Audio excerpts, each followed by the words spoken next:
سڵاوتان لەبێت بینەرانی خۆشەویستی بەرنامەی وینگە خۆشحاڵم لاڵقەیەکی نوێی بەرنامی وینگە بەوی بەردەشاد دەبمەوە. ئەم بەرنمەیەمان جیاواز لە بەرنمەکانی پێشوو کە پێشتر بەڵێنماندا بوو ناو بەناو لەسەر چەمچێک تەورێکی دیاریکرا و دیبەی دەگەڵ کەسانی پسپۆڕ و تایبەتمەند بکەین بابەتێک هەڵبژێرین و گفتوگۆکردن. بە خۆشحاڵی ئەمڕۆ لەسەر موزیک بەگشتی دۆخی موزیکی کوردی و کاریگەری موزیک لەسەر مرۆڤ وەک دەرونی مرۆڤ وەک هۆشیاری مرۆڤ گفتوگۆکەین لەگەڵ کۆمەڵێک کەسایەتی تایبەتمەند کە لە بواری مۆزیکا هەم لە ڕووی تیۆریەوە هەم لە ڕووی پراکتیکەوە کەسانی دیار و شارەزان بۆ ئەم دیبێتە تایبەتە مامۆستایانی زۆر ئەزیز کاکە ڕێژەن و کاکە زۆزک و برای ئازیزمان مامۆستا چالاکمان لەگەڵایە زۆر بەخێر بێن بە هیوان بتوانین بەهۆی ئاستی ڕۆشنبیری ئەو شارەزایی ئەوە لە دنیای موزیک و کاریگەری موزیک لەسەر مرۆڤ بتوانین توێژێکی بەچێش بکەین. سەرەتا لای مامۆستا ڕێژەن دەست پێکەم مامۆستا ئەمێ بۆ پرسیارە بچینە ناو توێژەکەوە بۆچی گرنگە مرۆڤ گوێ لە موزیک بگرێت و موزیک ئەتوانێت لەکوێ کاریگەری لەسەر دۆخی ئینساندا بێت؟ بەڵێ زۆر سپاس خۆشحاڵم کە لەگەڵ ئێوە مامۆستا بەڕێزانە لێرە ئامادەم. لە ڕاستیدا لە بنەڕەتەوە ئێمە ئەبێ بگەڕێنەوە بۆ حاڵەتە کەلتوریەکە. موزیک بەشیشی گرنگی ناسنامەی کەلتوری هەموو میلەتێکە، واتە پێکهاتەی کەلتوری بەشێکی تایبەت کە کاریگەری هەیە لەسەر با بڵین ڕەوتی بەرەو پێشچوونی کۆمەلگا و کاریگەری دەرونیەکان لەسەر تاک بە تاشی کۆمەلگا موزیک پێشی ئەهێنێ و هەموو میلەتێک ئێمە ئەگە سەرنج بین خاوەنی موزیک و فۆرم و شێوازی تایبەتی خۆیەتی کە بێگومان ئەم فۆرم و شێوازانش کاریگەری جیاوازی با بڵین هەم ژینگەی هەم بارودۆخی پەرستاندنی کەلتوری هەموو کۆمەلگاکان با بڵین جیاوازە لە کۆمەلگایەک بۆ کۆمەلگایەکتر. بێگومان موزیک کاریگەریەکەی لەسەر تاگەکانی کۆمەلگا لە ناوچەیەک یاخود لە کۆمەلگایەک یاخود لە وڵاتێک بۆ وڵاتێکی تر ئەگۆڕێ. ئەگەر موزیکی کوردی بە نمونە وەربگرین سەرنج بە لە ناو کۆمەلگای کوردیە بەتایبەت موزیکی فۆلکلۆری کوردی کاریگەری یاخود بەرکەوتنی ڕاستەوخۆی لەگەڵ تاک بە تاکیان دامانی کۆمەلگا هەیە. ئەو کاریگەریە لە ئاستێکە کە وەکو نان و ئاو، واتە موزیکی فۆلکلۆر یاخود ئەو موزیکی گەلەریەی کە لە ناو کۆمەلگای کوردیا ڕاستەوخۆ بەرکەوتنی هەیە لەگەڵ هەموو ئەندامانی کۆمەلگای. من بە نمونێک بۆت باسەکەم کاتێککە دایک مناڵەکەی ئەلاوێنێتەوە و لای بۆڵێ ئەمە جۆرێکە لە میلۆدیکێک ڕاستەوخۆ ئەگوازرێتەوە بۆ منداڵەکە، واتە موزیک کاریگەریەکەی ڕاستەوخۆی لە ناو کۆمەلگا کاریگەری دروستە بێت. بێگومان لەبەرەوەی موزیک بەشێکە لە کەلتوریش بابەتێکە کە ئەگوازرێتەوە نەوە لە دوایەوە بۆ منە منداڵێک لە خێزانێکەیە کاریگەرێ بێ بۆ موزیکە فۆلکلۆرانەی کە لەسەر زاری ئەندامانی کۆمەلگایە. موزیکی فۆلکلۆری کوردی یەکێک لەو تایبەتمەندیانەی کە هەیەی ئەوەیە کە ڕەزامەندی گشتی کۆمەلگای لەسەرە، واتە هەموو تاگەکان کۆکن لەسەر بۆ منە کۆمەڵێک میلۆدی کە هەموو لەسەر زاری هەمووانە و ئەوترێتەوە. بۆیە بێگومان موزیک کاریگەری ڕاستەوخۆی هەیە لەسەر تاک بە تاشی کۆمەلگا. باشە دواتر گفتوگۆی ترەکەین مامۆستا زۆزک مامۆستا ڕێژەن قسەی لەسەرەوە کرد کە موزیک حاڵەتێکی گردوونیە، بەڵام ئێمە چۆن بتوانین تایبەتمەندی موزیکی نەتەوەکان چاپ بکەین. بۆ نمونە نەتەوەی کورد تایبەتمەندیەکانی ئاستە جیاوازەکانی موزیکی کورد هەم لە ڕابردوم لە ئێستەیە چۆن بتوانین بیناسینەوە. کەسێکی بیانی کە جۆ لەم پارچە موزیکە لە میلۆدی ئەگرێ بەڵێ ئەمە هی کوردیە، چۆن بتوانین ئەمە جاکەینەوە؟ هەروەردە کاری لەسەر ئەوە بێکە لە کللتورا بمێنێتەوە بە بەردەوام چکە ئەوەمان بیر نەچێ کللتوری ئەمە لەوانێ بە وڵاتێکی کە نەخوا ئەوان بە جۆرێکی کە لایلایەکەیان جۆرێکی کە بێ یاخود لەلایەنێکی کەی ژیانی ڕۆژانەیە مۆسیقا و کللتور کاریگەری هەبێ لەسەر گوێچکەیان و لەسەر گەشەکردنیان. بەڵام باشترین شت ئەوەیە کە لە کاری نوێیە وەکو بڵێن ئەگەر مۆزیکدانان بێ یاخود کارکردن لەسەر کللتوری نوێ کللتوری کۆن و بە شێوەی نوێ تازە بکرێتەوە نابێ هەنگاوەکان زۆر دوور بێ لە گوێگری ئاسایی و کەسی بڵین ئەوەی کە پێڵێن ئەماتۆر ئارەزوومەند کە ئیشی مۆزیک نییە کاری لە مۆزیکانیە. بۆ نمونە پیشەوەرێکە یاخود خاوەنی پسپۆڕێکی کەیە چۆن بتوانی لای ئەو خۆشەویستی کە بێ هەنگاوەکانە داهێنانیش بێت و لە گوێچکەی ئەوانیشا کەواتە بە پێویستی بە جۆرە وشارێکی شەیە بۆ جۆکردنە موزیک. بێگومان ئەو وشاریە وای نێ بکەی کە گوێگر بیر بکاتەوە بۆی وشیاری دروست بێت. یەک نمونەی بچووک بێنەوە لەسەر ئەوە جارێکیان کارم لەسەر ئۆپێراکانی ڤێردیە کرد هەموو مامەسایان لەسەر ئەو بابەتانی ڤێردی زانیاریان خوێنووە لە ئەکادیمیا و پەیمانگا ئۆپێراکانی زۆر دوور و درێژن سەعات و نیو 2 سەعات بەڵام زۆر بەناوبانگە لە ناو ئیتالیا و لە ناو فەڕەنساوانە لە شیکردنەوەی کارەکانیا بابەتێکی سەرنجڕاکێشم خوێنەوەن ڤێردی ئیشی لەسەر ئەوە کردووە بە وتەی خۆی کە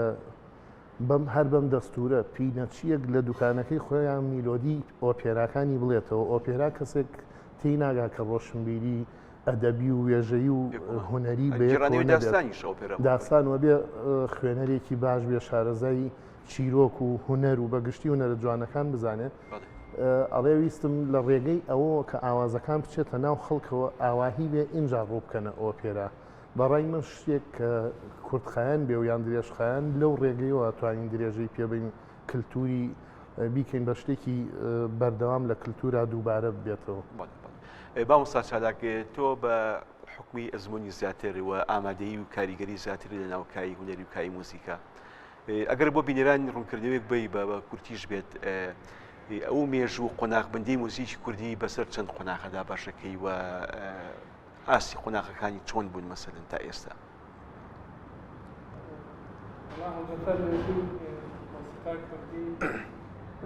توانین وەکو دوور و نزیک باسی بکەین ئەگەر مێژووی 1000 ساڵانە ینی بگەڕێنەوە بۆ چەند 1000 ساڵێک پێش ئێستا ئەوە پێویستیمان بە بەڵگە و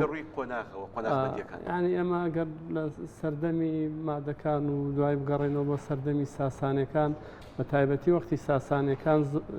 مۆسیقای ئەوان زۆر کاریگەری لەسەر مۆسیقای دنیا و بە تایبەتی خۆرهەڵاتی ناوڕاست و ئەم وڵاتانە هەبووە. ینی بە پێی ئەوەی کە لە دەستنووس لە کتێبە کۆنەکانە تەنانەت ناوی ئەو ئاواز و مەقام و توێری مۆسیقای ئەو سەردەمە کاریگەری لەسەر مۆسیقای ئێستەشە ینی ئەو دەستگا و ئاوازانە کە لەو سەردەمانەوە وردە وردە بە پێی سەدەکان تا گەیشتۆتە سەردەمی ئەم 100 ساڵی پێش ئێستەمان. ینی نمونەی ئەو مەقام و ئاوازانی کە هەمانە بۆ نمونە سێگا حیجازکار یا ئەم ناوانەی کەوا لە ئێمە بەکارهێنین زۆری ئەگەڕێتەوە بۆ ئەو کاتانە. ئەگەر بێنە ینی لە سەدەی 20ەوە بە تایبەتی وەکو قۆناغبەندی قسە لەسەر مۆسیقای کوردی بکەین بەڕاستی لەگەڵ هاتنی کۆمپانیاکانی تۆمارکردن بۆ پایتەختەکانی وڵاتانی کە کوردی بەسەرادا بەشکراوە یعنی ئەگەر قسە لەسەر شاری بەغا بکەین تر لە ساڵی 1925ەوە بۆ ئەملا ئەوە قۆناغێکی زۆر گرنگە کە ئێمە لەوێەوە ئەرشیفمان تۆمار کرا ڕەنگە چەند سەد ساڵێکیش یان چەندەیەک پێش ئەو کاتانش بە حکمی ئەو ڕۆژهەڵات ناسانی کە هاتوونەتە ئێرە و دیراستیان لەسەر مۆسیقای کوردی کردبێ لێرە و لێ چەند شتێک نووسرا بێتەوە ئەوەش بۆ خۆی بابەتێکی ترە بەڵام ئەوەی کەوا بۆ ئێمە مابێتەوە سەرەتای ئەو تۆمارکردانە زۆر گرنگە ئەو کۆمپانیانە کە هاتن و دوای لە وڵاتانی خۆیان ئەو بەرهەمانیان چاپ کردو و دیسانەوە لای ئێمە فرۆشراوەتەوە. پاشان دروستبوونی رادیۆکان ینی رادیۆی کوردی لە بەغا رادیۆی کوردی لە تاران و پاشان لە کرماشان و پێش ئەو قۆناغی مشتی تۆمارکراومان هەیە مامۆستا چالاک وەکو تۆماری دەنگی باوەڕ ناکەم کەواتە لە قۆناغی هاتنی ئەگەر لە یاریڤان چەند ساڵێک پێش ئێمە پێش کوردستانی ئێمە تۆمار کرابێ باوەڕ ناکەم ینی فەرقی ساڵانێکی زۆری هەبێت چکە خۆی هەر ئەو تەکنیکە و ئەو تەکنۆلۆژیا لە دنیای ڕەنگە 20 ساڵێک پێش ئەو بابەت ئەو سەردەمە لە وڵاتە گەورەکانە ئەو تۆمارە دروست بوو بێ. مامۆستا چالاک ئەگەر ئەوەی پێ ئەڵەن هوەری کلاسیک گۆرانی موزیکی کلاسیک ژوە لە هەندێک گۆرانی بڵێن قەدیمە ئەگرین ئەیناسینەوە ینی ئاشنایەتیمان هەیە بۆی زوو هەستەکەین ئەم موزیکە ئەجوایەک و فەزایەک و ئەتمۆسفێرێکی تا ئەندازەیەکی زۆر کوردیانی پێوە دیارە. پێ دوایە ئەم موزیکی ئێستا بە تایبەت ئەم جیلە نوێیە کە بە باگراوندێکی تر و بە دنیابینێکی ترەوە لە موزیکە ڕوانن توانی بێتیان ئەم شوێناسە بپارێزن؟ وڵا گەر جیاوازی ئەو دوو شێوازە بکەین هەڵبەتە نەوەی ئێستا بە حکمی تێکەڵای کرانەوەی لە ڕووی دنیاوە و گوێگرتن لە تەواوی گۆرانی هەموو وڵاتان چی مۆسیقای ئەوروپی بێ یا ئاواز گۆرانی وڵاتانی وەکو ئێران و تورکیا و ئەمانە هەڵبەتە کاریگەری زۆرە لەسەر هەموو هونەرمەندان ئیتر هەر جۆرێک بێ بە باش و بە خراپیانە ڕەنگە زۆر جا ئێمە سوودمان لە هونەری ئەوان بینی بێ بە حکمی ئەوەکە لە ئێمە پێشکەوتوتر بنەوە وەکو خاوەنی ئەوەی کە دەوڵەت و ئەوانە بوونە کاریگەری هەبووە هەڵبەتە وەکو لایانی تریش لایانی کۆپیکردن و سڕینەوەی ناسناوی خۆمان لە لای کۆمەڵێک لە هونەرمەندان دایمەن هونەری خۆمان لە بچووکە و هونەری ئەو وڵاتانە بە گەورەترە زانم ئەوە دەردێکی گەورەیە لە لای گەلێک لە هونەرمەندان بکەین کە بۆچی هونەری خۆمان پێ بچووکە یاخود ئەدەبی خۆمان ناقەشەی زۆر هەڵەگری ئەوە مامۆستا ڕێژەن ئەو پرسیاری لە مامۆستا چالاکم کرد بە شێوەیەکی تر حەسەکەم تۆ بۆچنی خۆتم پێ بڵێ لەسەر ئەو شەپۆلە تازی کە ئێستا لە موزیکی لەناو وەسڵەتی و ناوەندی هونەری کوردیە هەیە بەڵێ هەر حەزم کرد ئیزافێ بۆ قسەکانی مامۆستا لەسەر مێژووی مۆسیقای کوردی یەک ئیزافەی بچوو بکەم دواتر ئێمە سەر وەڵامی پرسیارەکەی جەنابێت یەکێک لەو سەرچاوە گرنگانی کە ئێمە ئەتوانین لە ڕێگەیەوە لە مێژووی مۆسیقای کوردی تێبگەین بریتێ لە ئاین چونکە ئاین پەیوەندیەکی زۆر ڕاستەوانی هەیە لەگەڵ موزیکات ئێمە لە کوردستانە دوو ئاینی زۆر گرنگمان هەبووە کەش ئاینی کاکەی یاخود یارسان دومیشە ئاینی ئێزدیەکانە کە لە هەردوو ئاینەکە موزیک سمبولێکی زۆر دیار و سەرەکی لەلایەن بۆیە زۆر گرنگە ئێمە بۆ تێگەشتن لە بەشێکی گرنگی مێژووی مۆسیقای کوردی بگەڕێنەوە بۆ ئەم دوو ئاینە سەرەکیە لە کوردستانە سەبارەت بە پرسیارەکەی جەنابەت ئەو شەپۆلەی کە ئێستا موزیکی کوردی پیاتەیە پەڕیاخود هاتۆتە ناوی من زۆر جار گفتوگۆ لەسەر ئەو بابەتاکرێم بە حاڵەتێکی زۆر نۆرماڵیە بێنم لەبەرەوەی ئێمە شتێکمانی پێوترێت گۆڕانی کەلتوری ئەمە حاڵەتێکی زۆر ئاساییە بەهۆی ئەوەی کە تەکنۆلۆژیا چۆتە پێشەوە ئاساییە ینی گۆڕانەکە بە پۆزیتیڤ و نێگەتیڤار پێت ئاساییە من یەک حاڵەت باسەکەم ئەو گۆڕان ئەو شەپۆلی گۆڕانکاری کە هاتووتە ناو کۆمەڵگەی کوردی تەنها موزیکشی نەگرتوێتەوە ئەمە تەنها کۆمەڵگەی کوردیشی نەگرتوێتەوە هەموو دنیا بەم قۆناغا تێپەڕی و تێش ئەپەڕێ لەبەرەوەی گۆڕانە کەلتوریەکان کە موزیکیش بەشێکە لە گۆڕانی کەلتوری لە سەردەمانی پێشتردا زۆر هێواش و لەسەرخۆ بووە بۆ نمونە بەرهەمێک هەبووە من زۆر جاکە بەراوردی بەرهەمە کۆنەکان ئەکرێ بە ئێستا زۆر بە بابەتێکی زانستی نایبێنم لەبەر ئەوەی کە ئەو قۆناغا یاخود ئەو سەردەمی کە ئەو بەرهەمانەی تا بەرهەمات و زۆر جیاوازە لەم قۆناغی ئێستا و حاڵەتێکی تریش زۆر گرنگە ئێمە ناتوانین بەر لە گۆڕانی کەلتوری کە موزیکیش بەشێکەوە بگرین ناتوانین بەری پێ بگری و بۆیە هەموو کەس ئێستا شێوازێکی ئازادی بۆ هاتوۆتە پێش لەوەی کە چۆن مامەڵە لەگەڵ دیاردە هونەرەکان بکات چونکە بەرکەوتنی لەگەڵ کەلتورە جیاوازەکانی ترە بۆ نمونە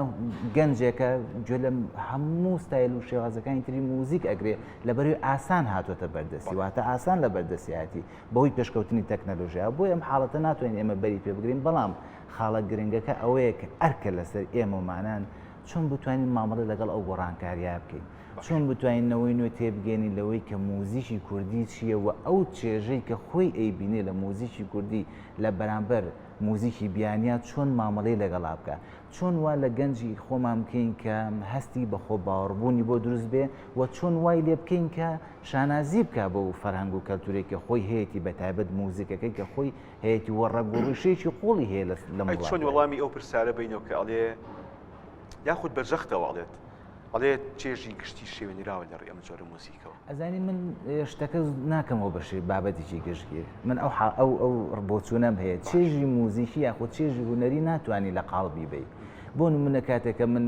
مامۆستایان شایەتی ئەوە دەدا من لەسەر موزیکی کوردی بەتایبەت موزیک فۆکلۆری زۆر کارەکەم بەڵام وەکو چێژی شەخسی من چێژ لە لارا فابیانە بینم کە گوڕاین بێژێکی بەناوبانگی فەڕەنسیە زۆر چێژی لێ بینم وەکو چێژی هونەری بەڵام کاتێکە بەرهەمێکی کوردیشم گوێ لێ بێ جگەلەوەی چێژی لێ بنم شانازی پێواکەم کاتێککە بۆ نمونەکانی لە لووتکایە ببینم شانازی پێوەکەم وەکو مەسلەی کوردبوونەکە واتە ئێمە بێ دووشت لێک جیا بکەینەوە چێژی گشتی و مەسلەی نەتەوەی و با بڵێن بابەتە نەتەوەیەکان لە یەکتری جیا بکەینەوە بەداخەوە ئێستا تێکەڵەیەکی زۆر هەیە لەو مەجالەیە بەخسی تۆ بێت موزیک حاڵەتێکی ئینسانیە ویستم ئەوە بڵێم کەواتە ئێمە توانین دابەشێکێنە سەر دوو بابەت یەکەم منە حاڵەتە ئینسانیەکەیە بۆ نمونە کەسێکی ئەوروپی ئەتوانێت چێژ لە موزیکی کوردی ببینێ وەک من چۆن من چێژ لە موزیکێکی بیانیە بێدەم ئەمە حاڵەتی ئینسانێکەیە کە هەمومان بێکەوە گرێ لەسەر زەوی بە شێوێکی گشتی حاڵەتی دومیشان ئەوەیە کە چۆن من شانازی بکەم بە ناسنامەی کەلتوریمەوە کە موزیک بەشێکە لە ناسنامەی کەلتوری و من بە دنیا بڵێم ئەمە موزیکی منە ئەو دووشتە زۆر گرنگی مەلەیەکی زیاد بکەیتەوە مامۆستا زۆزێک ئەو بۆچنەی مامۆستا ڕێژەن تا ئەندازەیەک بۆ من تازە بوو یعنی چکە زۆربەی هونەرمەندەکان موزیکەکان گۆرانی پێشەکان نەقدیان لەم حاڵەتە بوو ڕخنیان لەم حاڵەتە بووە ئەم پێی وایە حاڵەتێکی زۆر ئاساییە و موزیک حاڵەتێکی ئینسانی و زۆر جار بەردەوام نەک زۆر جار ینی حاڵەتێکی ذاتیە مەسەن تۆ بەس ئەم تێکەڵی و بەرکەوتنەی بۆ نمونە هونەری بیانی بە هونەری کوردی چۆن یەک ئەیتەوە تۆ و تا چەند تاکی ئێمە هاوڵاتی ئێمە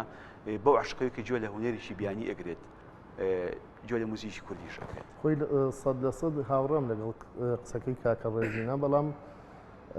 تۆ ئەبێت هەموو چۆن ئەڵێن مۆسیقای ڕەسەن پێشتر هەبوو مۆسیقای فۆلکلۆری وشەی ڕەسەن بەکارهاو مەسەڵەن تۆ گەنجێک هەیە حەزی لە پاپ میوزیکە ئەویش لایەنە ڕەسەنەکەی هەیە شێوە زانستیەکەی هەیە ئەوەی کە شارەزایەتیایە مەسەڵەن حەزی لە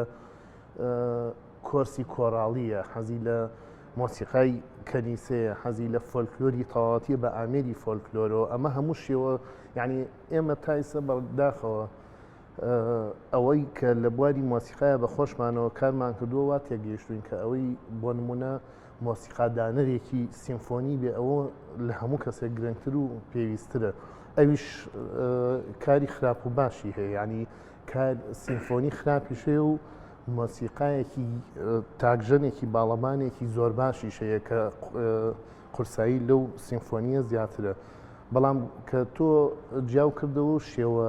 وەک وتمان وشەی ڕەسەن بۆ ئەوە بەکاربێنین هەمووی پێویستن وەکو چۆن تۆ بچیتە بازار هەموو دوکانەکان دوکانی پۆشاک بێت گرنگی نابێ بێت دوکانی جۆرا و جۆر هەبێت بەڵام چیەکەی لە ناو دوکانەکانە باشترینیان هەڵەبژێری بۆ کەرەسەکانی خۆش لەگەڵ زەوقی خۆشتا و ئەوەی کە دڵە ئەیەوێت و ئەوەی کە ڕێکوپێک و بە جوانی دانراوەیان بە جوانی پێشکەش کراوە لە دەنگ و لە مۆسیقاشا بە هەمان شێوەیە بەڵام یەکش زۆر گرنگە ئێمە لە پەیمانگایان لە ئەکادیمیا هونەریەکانی هەرێمی کوردستان ئەوەی کە کار لەسەر کولتوری کوردیە کات ئیش لەسەر ئەوە بکەن کە من مامۆستایەکەم تایبەتمەندم بە کەسێک کە مۆسیقای فۆلکلۆری بڵێمەوە هەموو تەلەبەکان بۆ شێوەیە گۆژ نەکەم کە ئەبێ ئیلا وبیلا ئێوە ئیش لەسەر ئەوە بکەن ئینجا سەرکەوتون من فێرخوازێکم هەیە ئەگەر پێی بە توانەکانی بێ لەوانەیە باشترین گۆرانی بێژی جاز کلاسیک دەرچێت ژەنیاری پیانۆی جاز کلاسیک دەرچێت من مخەیەت یەکەم بەو شێوازەی کە خۆم شارەزامتیایە ئەمە هەڵەیەکی گەورەیە دووسبەی ئەو شتە دروستە بێت کە کۆمەلگان ناوی ناوە تێکەڵاوبوونی کللتورەکان و بیانی و ئەگینا من وەکو خۆم ئەتوانم میلۆدی ئەفریقی بەکاربێنم لە گۆرانی کوردی پێدروستکەم واریدا ئەو شتە ئەوەی کە ئەوسا باسەکرا فلان ئاوازی دزیواگەر ئاماژەی پێبەی دزی نییە اینجا لە فۆرمی مۆسیقایە ڤایرێشن هەیە من یەم پارچەیەک ئاوازی شۆپان بەکارێنمەوە ئیشێکیکەی لەسەر دروستەکەم تیمەکەی مۆتیڤەکەی ئەمە هەزاران کاری واکرەوەکو چۆن دەخۆنراوەشا هەیە پارچەیەکی مەحوی لەسەر تابعی ئەو تۆ داڕشتێکی کاکەیتەوە ئەوە ئەکرێت ئەوە پێی ناوتێت دزی بەڵام تۆ دەقا و دەهۆنراوەیەک بەعزێ وشەی اقتباسیایە و حاڵەتی تریان جیاوازە نوعان ما اقتباسەوە زۆر جار ئەشکرێ مەسەلەن لە پرۆسیشی هونەریە کۆمەڵێک ئالەتی ناوچە جاژەکانی جیان ڕۆژهەڵاتی خۆرئاوایی بۆ نمونە ینی ئەزمموی شیوایە خۆتان نەسان کە کۆمەڵێک ئالەتی ڕۆژهەڵاتی و غەربی و جیاوازی لەناو کۆنسەردە کۆ کردوێتەوە هەڵبەتێ قسەشەکەیت یەکەم جار تانە شەگرایە ینی بۆچی تێکەڵایی لە بینی کلاسیک و جاز و فۆلکلۆر و ئانەیە دروست کردو دوایی هەستیان بە گرنگی کارەکەی کرد ینی سەردەمی زوش لە شاخەکانی ڕێنیسانس و بارۆک و کلاسی ڕەخنە لە بتۆڤن و مۆزات و هەمووی گیراوە لەسەر ئەو کارانی بە تایبەت داهێنان بوون. ئێستا خەڵک زیاتر گرنگی بەو کارانەیانەیە کە جیاواز بوون لە کارەکانی کە بە هەمان شێوە ئەوەی یانیش و ئەوەیشی کە پێشتر باسمان کرد هەر بەو شێوەیە. بۆیە ئەوەی پێشووتر کاریگەریەوێت تەسبیحەوێت پێوە نەکراوە. مامۆستا زۆزک شتێکی بێرخستمەوە شتێکەیە پێ ئەوترێ هونەری ڕەسەن و نازام ئەگەر ناڕەسەنیشە بێت بەس پێم خۆشە بزانم چۆن بتوانانی هونەرێکی ڕەسەن لەو هونەری کە ئەوترێ ناڕەسەن جاکەینەوە ینی بەرج و پێوەەر و بنەماکانی هونەرێکی ڕەسەن چییە بۆ ئێوێن بڵین تاوا ئەم هونەرە ڕەسەنە چۆن بیناسی؟ هەڵبەتە ئەگەڕێتەوە بۆ بڵێن ئاواز و گۆرانەکانی هونەرمەندانی گەورەی کورد یعنی ئەو گۆرانیانەی کە بە تەواوەتی بنەمای گۆرانی وتن و ئاواز و ینی جاری لە ڕووی تێکستەوە ڕەنگە شعرێکی زۆر جوانی شاعرانی گەورەیان هەڵبژارد بێ یان تەنانەت ئەگەر شعری فۆلکلۆریش بێ ئەوە بۆ خۆی لە ڕووی ئەدەبیاتەوە ڕەنگە قسەی جیاواز هەڵگرێ. لە ڕووی میلۆدیەوە هەر میلۆدیەکی ئاوازسانە و ئاسان نییە ڕەنگە میلۆدیەک بێت کۆمەڵی گۆڕانکاری تیا بێ ئاوازەکەی توانای ئەوەی هەبێ کە بچێتە ناو خەڵکەوەیان کە تەمەنی 70 ساڵە یا 100 ساڵە زیاترە ئەو گۆرانیە ماوەتەوە ڕەنگە لەگەڵ لە سەردەمی خۆشیانە لە سەردەمی عەلیمەردان و پێشتروانە زۆر گۆرانی هەبوو بێ بەڵام لەبەرەوەی کە نەچۆتە ناو خەڵکەوە و ئەو کاریگەری جێ نەهێشتووە ئەوە ینی ئەمانەی کە ماوەتەوە بۆتە هونەرێکی ڕەسەنێتەوە وەک چۆن کە سەردەمی نالی ئەوەی لە حوجرا بوو بێت شعری نووسیوە بەڵام نالی ماوەتەوە لە ناو گۆرانیشە لە ناو مۆسیقا و گۆرانیشە هەمان شت بەدیەکرێ ینی بۆ دوای دۆخی ئێستەی مۆزیکی کوردی بتوانێت هونەرێکی وا ڕەسەن بەرەمبێنێتەوە. من هەر نمونەیەک نەک ئێستا ینی ئەگەر ئێمە بەداخەوەی سەر ڕەنگە ئەرشیفی ڕادیۆی کوردی بەغا وەکو لە بەردەستانە بێ یان کۆمەڵێکی لە زاکیرە و لە ئەرشیفە مابێ ڕەنگە زۆر گۆرانی بێتام و بێ لەزەت لە ناو ئەو ڕادیۆ تۆمار کرابێ بەڵام ئەوەی کە ئێمە ئێستا گوێبیستێبین ئەو کۆمەڵە گۆرانی حەسەن زیرەکە کە لە پەنجاکانە تۆماری کردوانەی عەلیمەردان ئەوانەی تایر تۆفیق و حوسێن عەلی و کێ بەڵام من بیرەوەری مناڵین زۆر گۆرانی ناخۆش لە ڕادیۆش لێ ئەدراوە بەڵام دیارە ئیتر لەگەڵ زمانە و لە سەردەمی خۆیان لە سەردەمی خۆیان بە ناڕەسەنی زمان ئەبرێت بڵێ یەک شت هەیە لە مۆسیقای ئەوروپایە مۆسیقایە بۆ ئەو ڕۆژە وەکو گرافیک و وەکو مۆسیقای ئەکۆستیک ئەو بابەتانەش هەیە ینی مۆسیقایە کە کۆمپۆزەر مۆزیکدانەر بۆ ئەو کۆنسێرتەی داناوە جاری وا هەیە بە کەرەستی وەکو تەختە و لاستیک و پیاکێشان و ڕاکێشانی مێز و پارچە ئاسن و شتیش دروستەکرێوە و مۆسیقای ئەلکترۆنی و ئەکۆستیکۆوانە کە تێکەڵەکرێت پێڵەن مۆسیقا بۆ ئەو زەمەنە بۆ ئەو کاتە یان لەسەر جادەیەک لە شوێنێکە تایبەتە بە شوێنێکی دروستکراوە ینی بۆ هەموو کاتێک ناگونجێت تەسەورەکەم ئەوەی کە ئاواهی جیا بکرێتەوە زۆر زانستی تر دەرەچێت ئەمە بەپێی قۆناغەکان ینی هەر دەیەک لە ماوەی ئەم سەدە و نیوەیە گەر دیراستێک بۆ ئەو ئاواز و گۆرانیانە بکە ینی بۆ نمونە ساڵانی هەشتاکان بێنینە بەرچاو خۆمان گەلێک لەو بەرهەمانە لە کەناڵی کەرکووکیە و کاتانە تۆمار کراوە خۆ هەر ئەو کاتانە زۆر گۆرانی هەبوو ڕەنگە ئێستا هەر لە یادەوەریمانان نەمابێتەوە بەڵام بۆ نمونە گۆرانی ئێمە گیانێکین هی هونەرمەند ئیبراهیمی خەیات یان ئاگرێکی بێخۆڵەمێش یا بەرهەمەکانی تیپی مۆسیقای سلێمانی کۆمەڵی گۆرانی هونەرمەند شەوکەت ڕەشید بەڵام من ئەو کاتەکە خوێندکاری هونەرە جوانەکان بم پەیمانگای هونەرە جوانەکان ئەو سەردەمەش گلەیمان لە زۆر لە گۆرانیەکانی ئەو سەردەمە هەبوو کەواتە ئەوەی کە ماوەتەوە ئێستا ئێمە بیژمێرین ڕەنگە نەتوانین گۆرانی دەیەی هەشتاکان بژمێری بێتە سەردەمی نەوەتەکان بە هەمان شێوە یعنی لە سەرەتای ڕاپەڕی ناهونەر لەبەرەوەی ستۆدیۆکان نەمان و ینی میدیا لاواز وتاور دەوردا ئێمە لێرە لە هەرێمی کوردستانە دام و دەستگا هونەرەکانمان تا دروست بووە بەڕاستی زیاتر بەرهەمەکان بە مۆنتاربۆیەک و بە ئۆرگێک و یا کەمانێک و زۆر گۆرانی لاواز و ئاسنزم تۆمارکران هەرچەنە لەو سەردەمە شار کۆمەڵی گۆرانی جوان لە زاکرەمان ئاماوەتەوە ئاواز و گۆرانەکان بنەمایەکی جوانی هەیە لە ڕووی داڕشتنی ئاوازەکەەوە معنی ڕەنگە ئاوازێکی سادە نەبێ یان ئەو ئاوازدانەرە ئیتر لێ هاتوو ببێت لە دانانی ئاوازەکەیە. زۆر جاریش ئێمە کە ئەڵێن بۆ گۆرانی ئەمێنێتەوە یا ئەو گۆرانیانە لەگەڵ گۆرانی لە ئاوازە کە بەراوردیکەی بەرهەم هەبووە. ینی ئێمە یادەوەری مامۆستا ئەنوەر قەرەداخی و ئەوان یا ئەزمموی خۆمان بەرهەمی وایە دوای 2-3 ساڵ بۆ هونەرمەندێ تۆمارت کردووە. ڕەنگە یەکەم جار لە فستیڤالێکە لەسەر شانۆ یان دوای لە تەلەڤزیۆنا لە بەرنمەیەەکە دوای چەند جارێک گۆڕانکاری بەسەر ئەو بەرهەمەیە هاتووە یان ئێمە پرسمان بەیە کردبێ ئەم بەرهەمە پێچۆنە مامۆستا زۆزە گوتوێتی ئەم گۆڕانکاریە بکەی ئەوە لابەی بە ڕای چەند کەسێکەوە بەڵام گۆرانیەک لە 1-2 ڕۆژە بەرهەم هاتبێت و ڕەنگە قەت ئەو توانایی نەبوو بێکە ئەو بەرهەمە بە چەند ساڵێک دروست بوو بێ. ئەوەی کە ماوەتەوە لە زاکیرە و لە ئەرشیفی کوردیا بێگومان زۆربەی بەو شێوەیە دروست بووە. ڕاستە ڕاستە مامۆستا پێم وا بێت کللتوری وڵاتان ئاست و زەوق و چێژی گوێکردن لە موزیک ئەگۆڕێت. یعنی بۆ نمونە لە خۆر ئاوان لە ئەوروپا ئەگەر دوو مناڵ تازە تەعاروفیشکەن بەیەکەوە لە قوتابخانەیەکە لە پارچیەکە یعنی پێم وا بە یەکەم پرسیاران ئەوەیە تۆ گوێ لە چ جۆرە موزیکی ئەگری یعنی ئەو نە دڵنیان لە یەکتری کە گوێ لە موزیکەگرن یاخۆ چ جۆرە کتێبێک ئەخوێنیتەوە. لە کۆمەڵگای کوردیات تۆ ئەزانی کە ئەم حاڵەتە نییە. بەتایبەت کەم ئەبینیت کەم ئەبیسیت بۆ نمونە لە شەوان لە خێزانێکەوە بنەوەی گوێ لە پارچە موزیکیە بگرن یاخود لە کافتریەکانە بەس موزیکی شکا یاخود کەسێکی تفۆنی لە جوایە گوێ لە پارچە موزیکێک بگرێکە بە زەوقی خۆی هەڵی بژار بێ موزیکە. تا چەند کللتوری کوردی کاریگەری خراپی لەسەر ئەمەکەی دروست کردووە کە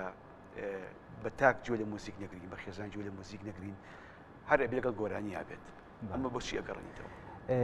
لە ڕاستیای گوێگرتن لە موزیک خۆی ئەمە پەیوەندی بە پەروەردەی خێزانیەوە هەیە خاڵ یەکەم چونکە بمانێ نەمانێ منداڵ لە ناو خێزانە پەروەردە ئابێ و هەموو دیاردە کەلتوریەکان بەتایبەت لە موزیکیشە هەر لە خێزانەوە وەریەگرێ. بەڵام لە خێزان گەورەتر تۆ پێویست بە سیستەمیشی فراوانتر هەیە بۆی کە بتوانێت ئەمە ئەگەر لە ناو خێزان شان مناڵ وەری نەگرێ تۆ بێت لە سیستەمی پەروەردە و فێرکردن نەک لە قوتابخانە تەنان لە باخچەی ساوایانەوە تۆ مناڵ فێرکەی کە گوێ لە موزیک بگرێت من باوەڕم وایە بێت تێگەێنی کە موزیک چییە ئەنجا دواتر لەوە بچێتەوە قۆناغی کە گوێ لە موزیک بگرێ و من باوەڕم بێکشت هەیە مامۆستا حاڵەتی گوێگرتن لە موزیک حاڵەتێکی زۆر تایبەتی من هەموو جارێکەوە گەڕێنمە بۆ خۆت حاڵەتێکی زۆر ڕاستە ژینگە و دەوروبەر و ئەوانە کاریگەری زۆری هەیە بەڵام من زۆر لە ماسایە ئەگەر کەسێک بەرداوام گوێ لە موزیکێکی زۆر ڕیتمی زۆر بەهێزی ئەوە بگرێت زۆر لە ماساییە ئێمە ناتوانین کە با بڵێن بربەستدانین لە بەردەم چێژی موزیکی ڕێکرینە بەڵام خۆت جۆری کەسێتی یاخود بیرکردنی ئەو کەسە بۆ دیارریەکە گوێ لە چ جۆری موزیکیەکە بگرم نەزانم تۆ چۆن بیرەکەیتەوە وەزانم چۆن دنیا بین. بەڵێ بێگومانەوەی کێکە لەو ئەو خاڵانی کە زۆر گرنگە تۆ توانین لە ڕێگە و کەسایەتی دیاری بکەیت نە کەسایەتێکە تەنانەت خێزانەکە و کۆمەڵگاکەشی. ئێمە پێویستمان بە لە پرۆسی پەروەردە و فێرکردنە خاڵ یەکەم زۆر گرنگە دومینیان ئەرکی با بڵێن ناوەندە کەلتوری و فەرەنگیەکانە بەتایبەت کێماڵی ناوەندە کەلتوری و فەرەنگیەکان بەشێکی زۆری ئەکەوێتە ئەستۆی زانکۆ و پەیمانگاکان و ئەو ناوەندانی کە لە بواری موزیک و با بڵێن ڕۆشنبیری گشتیا کارەکەن چون بتوانین ئێمە من یەک نمونەتان بۆ باسکەم کاتی خۆی لە سەردەمی مۆزارت و بتۆڤن و ئەوانە خۆ هەموو کەسێک لە کۆمەلگای ئەوروپیا ئاسڵن هەر نەیتوانیوە چانسی ئەوەی هەبێ گوێ لە موزیک بگرێ چونکە موزیک تەنەها لە ناو هۆڵەکانی نمایشکردنە نمایش کراوە ئەگەر کەسێکی زۆر با بڵێن دەوڵەمەند و خانەدان نەبووە چانسی ئەوەی ئەسڵەن نەبووە ئەدەب و هونەر لە سەرەتایە هەر بۆ بۆرجواز و خانەدان چانسی ئەوەی هەر نەبووە بەڵێ یعنی چانسی ئەوەی هەر نەبووە کە بۆ لە دەرەوە گوێ لە موزیک بگرێت بۆیە حاڵەتەکە بەڵام لە بەرامبەر ئەوەیە شتێکمان بیر نەچێت لەو سەردەمەشا موزیکی فۆلکلۆر هەر ڕۆڵێکی ئەزگار گەوری بینێەوە بۆیە من زۆر جەختاکەمەوە لەسەر موزیکی فۆلکلۆر مناڵێک لەناو خێزانەکەی خۆیان ئەگەر ئاستی ڕۆشنبیری و خێزانش زۆر ئەوە نەبێت بەڵام بیدوێنە یاخود لەگەڵ یا قسە بکە بۆ منە بڵێ حەز لە گۆرانەکە شتێکی فۆلکلۆری هەر بۆ ئەڵێ ها شتێکە لەگەڵ یا گەورە بوو بۆ منە لە سلێمانیا ئەیوەی زارا زۆر بەناوبانگە بۆ منە شتێکی ئاوات هەر بۆ ئەڵێ ئەم حاڵەتانە حاڵەتێکە زۆر گرنگە من هەمیشە وتومە ئەگەر ئێمە بمانەوێ لێکۆڵینەوە لە بەشێک لە ناسنامەی کۆمەڵایەتی هەر کۆمەڵگەی بکەیت تو یەکێک لەو دەرگانی کە ئەتوانی لێەوە دەست پێ بکەی بریتر لە گۆرانی فۆلکلۆر بەتابەتی ئەو کۆمەلگایانی کە با بڵێن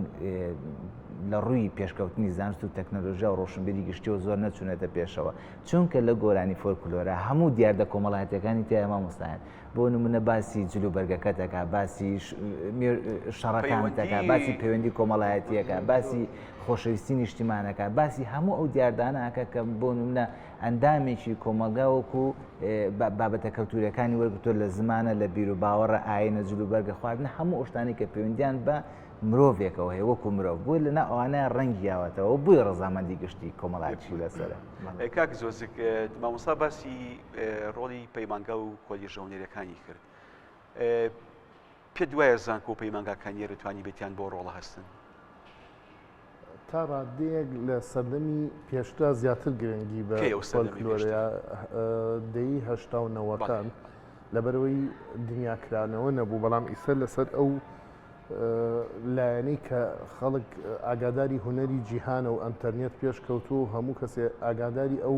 بابەتانەیە ئەرکی مامۆسا ئەوەیە کە فۆلکلۆر بە شێوەیەکی زانستی خۆشەویست بکات لای هونەرمەندانی نوێ یعنی هەوێنی هەموو کارێکی تازە لەسەر فۆلکلۆر ئەنجامەیرێ ئەگەر مۆدێرن بێ ئەگەر وەکو سەردەمی زوش کار بکەیتەوە پێشکەوتوتر بێت بە هەر ستایلێک بێت دەبێت سوود لە فۆلکلۆریان ڕیتمی فۆلکلۆریان ئاواز یاخود چۆن ئەڵێن هەوای فۆلکلۆری یعنی ئەبێ بناسبێتەوە تۆ لە چ ناوچەیەکە کارەکەی بەڕاستی ئەمە ئێمە تۆزێ وەکو وتمان کاری خۆمان پێکەمە یعنی ئەوەنەی کە بینیومە هەموو میلەتێک گرنگی بە مۆرکی ناوچەیی ئەیات مۆدێرن بوون بریتی نییە لەوەی کە گرنگی پێنەی وەکەوەی وایە کە تۆ کتێبێک ئەەکەی بە کوردیە بێ بیکەی بە زمانی کوردی یعنی ئەوە گرنگی کللتوریەکەی لەوەیە کە بە زمانی کوردی ئەخێنرێتەوە موزیکیش چ گۆرانی بێت گرنگ ئاوازەکە نییە هیچ وڵاتێکە بەکارێنیتەوە یاخود خۆداناوە گرنگەوەی ئەو بەرگەی پیاپی کە بناسبێتەوە تازەگەریەکی ئەو ناوچەیەیە ئەو ناوچەی کوردنشینیان هەرکی ناوچەکانی ژوەرگیرێت بۆ نمونێ شێوازی هونەری لە شارە زوور لە هەڵەبجە لە هاورامان لە گەرمیان بێگومان بەڵام ئەوەی کە لێرە بووە بە گرفت و ئێمە پێڵێن تێکەڵبوونی ستایل و پێڵین کەڤەرکردن و ینی پێڵین قەیرانوانە یەک مشکلەیە کە لە سەدەکانی تقریباً 1970ەوە لە ئەوروپا تا ڕادەیەک لە وڵاتانی دراوسێژ ئێستا چارەسەرکراوە پۆلیۆن دانانین بۆ داهێنان مەسەلەن کاکڕێژۆن لەسەر ئامێری تەمبور کتێبێکی کردووە نەکراوە ئەمە پۆلیۆن ناکرێت لە وەزارەتی ڕۆشنبیری لە شوێنێکی ڕسمیە ئێستا بڕۆ سەیری ئەنتەرنێت بکە ئەڵێت ئیگۆر ستراڤنسکی پۆلیۆن کراوە لەو موزیکدانەرانەی کە مۆسیقای دوانزە دەنگی داناوە و فڵان کەس ئەوەنە هەمین کەسەکە لەسەر دوانزە دەنگ ئیشی کردو ینی هەمووی پۆلیۆن کراوە لەوانەیە هونەرمەندیان شاعریان نووسێ لە سەد بەرهەمیان دوو بەرهەمی نەکرابێ لەو شێوازە و دوو بەرهەمە بێتە پۆلیۆن و ناسنامە بووی لە کللتوریش بەو شێوەیە لە مۆسیقای فۆلکلۆریە یعنی تۆ مۆسیقای فۆلکلۆری وەکو خۆی پێشکەشکەی بڵێ ئەمە داهێنان نیە لە چاوی خەڵکەوە نابێ بێ لە چاوی سیستەمێکەوە دەستنیشان بکرێگینا ناتواننەوەی داهاتوو تێبگەن کە کامە ڕاستە و دروستە بێت گەشەی پێبن یاخود کامە نابێت کاری لەسەر بکەن. مامۆستا چالاک برادران زۆر باسی فۆلکلۆر و گری فۆلکلۆریان کرد یعنی هونەرمەندی گەنجی ئێستا چۆن بتوانێت بگەڕێتەوە بە ناو فۆلکلۆر چۆن بتوانێت سوود لە فۆلکلۆر ببینێ وەک ئەڵێن بە شێوەیەکی مۆدێرن تەوزیفی کاتەوە. دیارە هەر هونەرمەندێک بڵێن بۆ خۆی کە شێواز و ستایلی خۆی هەڵەبژێرێ بە تایبەتی ئەگەر لەسەر ئەو چمکە ئیشکە هەڵبەتە ئێمە خەرمانێکی زۆر گەورەمان هەیە لەو بابەتانە لەو هەموو هونەرمەندە میلیە بەناوبانگانە کە کارەکانیان شوێندەستیان دیار بوو ماوەتەوە ئەو کارانە یعنی ئەو بێت سەر لە نوێ ئیشی ئەو هونەرمەندانە بێنێ و بیکاتە هەوێنی کارەکەی یعنی تەنانەت ئەگەر کۆپیش نەبێ بەس سێرەکەی لەو ستایلانەیە ئیشەکە ئەو خۆی بۆ خۆی کارێکی گەورەیە و ڕەنگە هونەرمەندی نوێ بتوانێت لەسەر ئەوانە خۆی پێ بگەینێکسیری بکات. بەڵێ بەس من بۆ ینی هەر قسەکانی مامۆستا زۆزک لەسەر پەیمانگاکان و کۆلێجەکانی بەشی موزیک بە تایبەتی لە ناو ئەوانەیە بەڕاستی پەیمانگای هونەرە جوانەکان زیاتر ڕەنگە کادر بە گشتی پێ بگەێنێ ینی لەوێت تۆ خوێنکار فێری ئەلفوبێی مۆسیقا ئەبێ بەڵێ ینی بەڕای من ئەبێ ینی بۆ پسپۆری تەنیا ئەو دووشێنە ڕەنگە زۆر کەم بێ یعنی لا ئێمە تەنیا ڕەنگە بێت زانستی مۆسیقا بە گشتی فێرە بێ ڕەنگە لە کۆلێجیش هەمان شت بێ پێم وایە ئەگەر بەشی کۆمپۆز و دانان و ئەو شتانە هەبێت بەڵام بێن ئێمە ینی چی لە وڵاتانی دەوروبەر چی جارانی حکوومەتی عێراق ینی پەیمانگایەکە بوو پیانەوت معهد دیراساتی نەغەمی ینی زیاتر ئامێرەکانی سەنتور و عود و کەمانچەکە ئەوان پێڵێن جۆزە و ئەم ئامێرانەی کە لە وڵاتی عێراقا هەبوو ئەوانە ئەخوێنرا لەگەڵ پەروەردەکردنی دەنگا یعنی ئێمە ئێستا لە شارێکی وەکو سلێمانی تەنیا کۆلێجی هونەرە جوانەکان و پەیمانگای هونەرە جوانەکان ڕەنگە بەس نەبێ بەڕاستی پێویستە پەیمانگایەک یان لە کۆلێج بەشی مۆسیقای کوردی تیا بخوێنرێ ئامێرەکانی مۆسیقای کوردی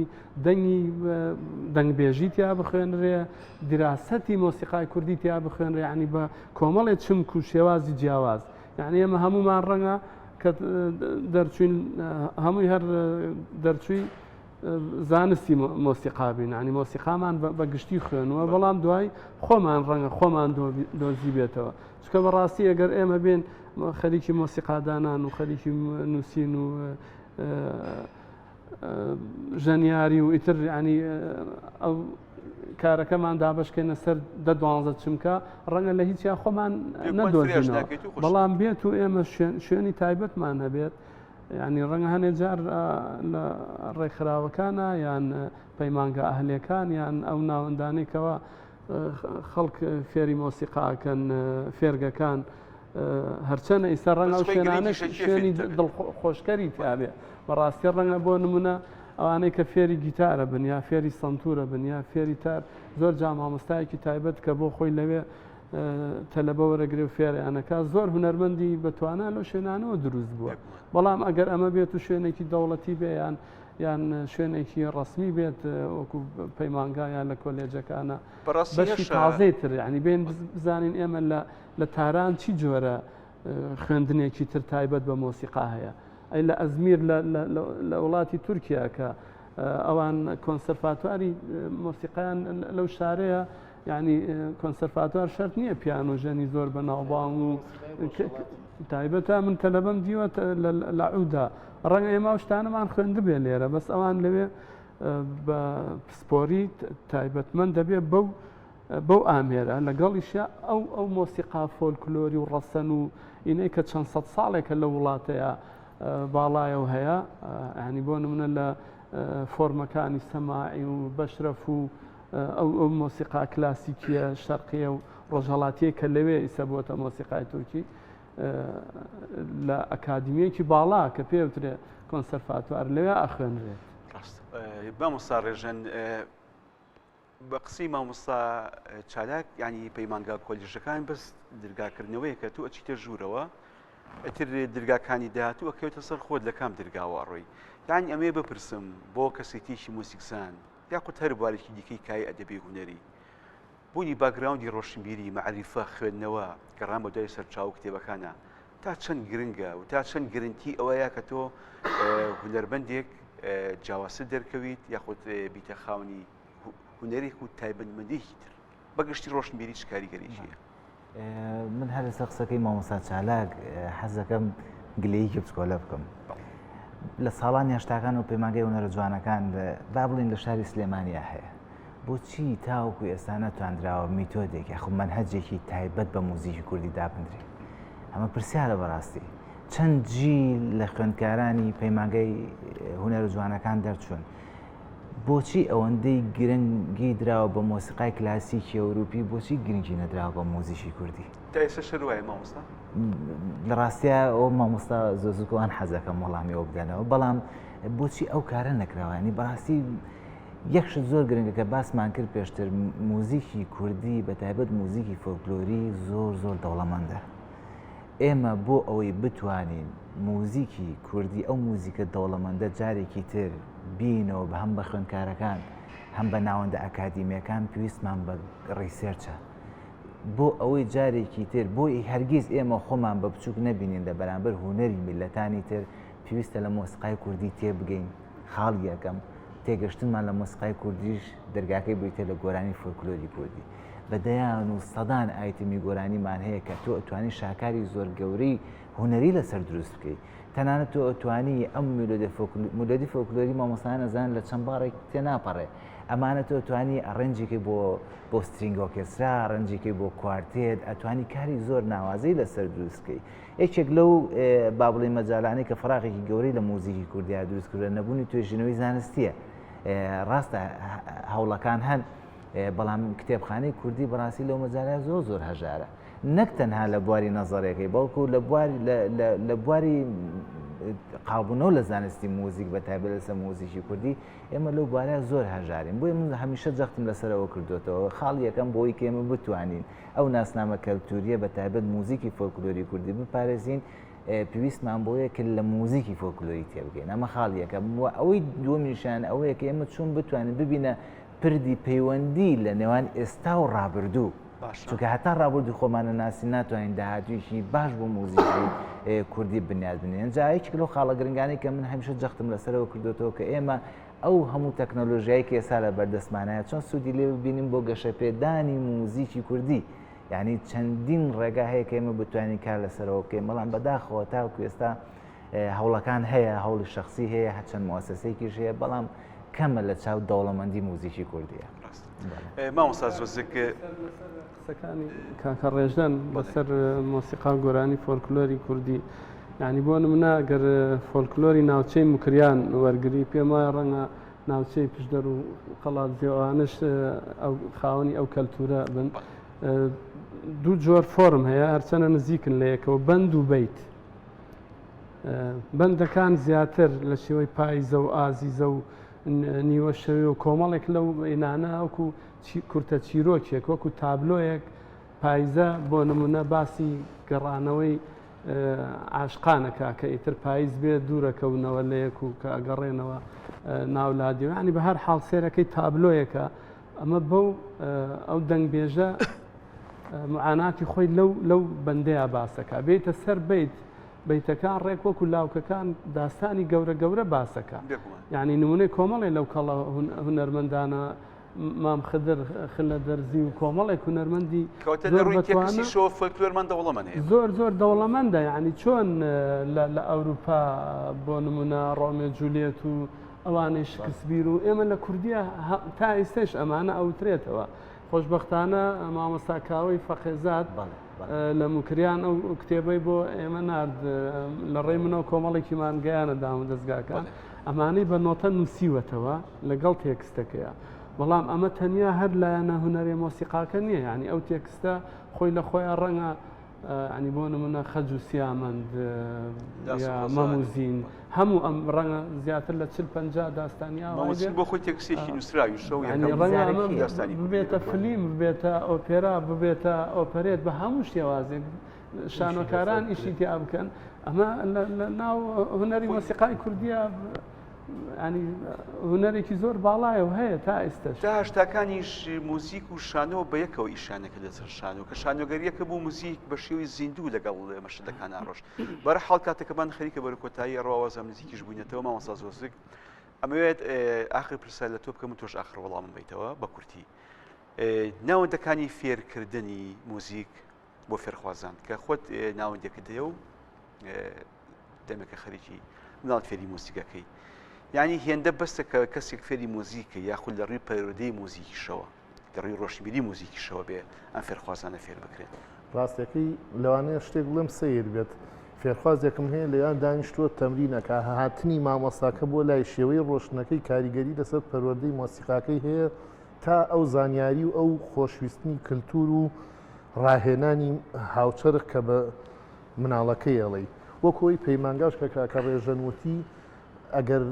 ساڵی کتێبێکیان کردا ئێستا 40-50 نووسراوی تیۆریە بوو بەڵام ئەو نەبوونی پۆلێنەوەی کردووە کە نەتوانن منهەجێکی یەکگرتویان هەبێت چ وەکو دەرەوەش کە لە خولێکە فێرخواز فێرە بێت چ لە ناو پەیمانگا و زانکۆکانیشە یعنی تۆ کە گرنگیرە بە توێژەرێکی مۆسیقا بە قەدەر ژەنیارێکی مۆسیقا ئەو کاتە توانی ئیتۆد و کتێبی جیاوازە هەبێ بەستایسە وا کەوتۆتەوە بەداخەوە لای خۆمان ئەوەی کە لەسەر مۆسیقا نووسێ شارەزای مۆسیقانیە بە پێچوانەوە بێت زۆر زۆر قوڵتر ئاگای لە مۆزیک بێت کە نووسێت هەر ژەنیار مۆسیقیە زۆر جار ڕابەری ئۆرکسترا کە مایسترۆ ئەوترێ ڕابەر